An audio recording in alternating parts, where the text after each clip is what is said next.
So mag-interview tayo ng mga bumisita sa Halal Expo. Ano po ma-share nyo experience?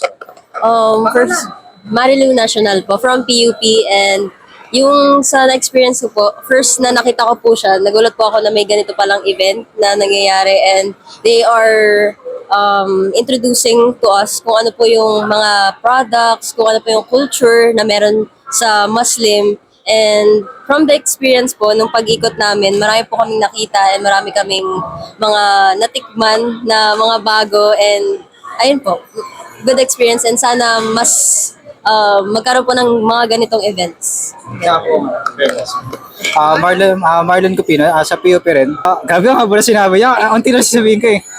Nashock lang ako kasi pagpasok ko, grabe yung culture. Ibang-iba sa the Philippines na I know.